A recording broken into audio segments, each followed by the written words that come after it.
तो आज की इस वीडियो में हम माइक्रोसॉफ्ट एक्सेल में डेट ऑफ बर्थ को कैलकुलेट करना सीखेंगे, जिसको हम ईयर्स, मंथ्स और डेज़ में कन्वर्ट करेंगे। तो ये देखें जी, मेरे पास एक डेट लिखी हुई है, तो इसमें से हम पहले ईयर्स को निकाल लेते हैं। तो इधर हम फार्मूला टाइप करेंगे। सबसे पहले बराबर की साइन को प्रेस करूँगा और उसके बाद लिखूँगा डेटेड इफ़ ब्रैकेट शुरू, यानी कि अगर ये वाली डेट हो तो इसको मैं सेलेक्ट कर लेता हूँ।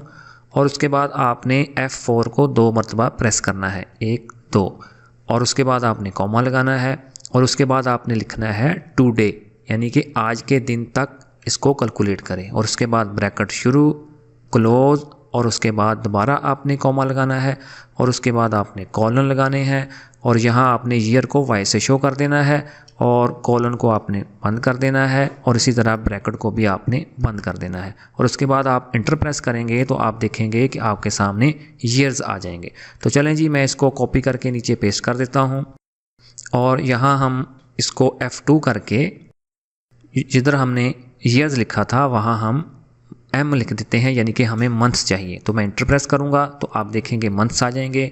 तो इसी तरह मैं इसको कॉपी करके नीचे डेज़ में पेस्ट करूँगा। तो इधर मैं इसको F2 करके डेज़ को D से शो कर दूँगा और इसके बाद इंटर प्रेस करूँगा तो आप देखेंगे कि मेरे पास डेज़ आ जाएंगे। तो इसी तरह आप बड़ी आसानी के साथ माइक्रोसॉफ्ट एक्सेल में डेट ऑफ बर्थ को कैलकुलेट कर सकते हैं। Thanks for watching.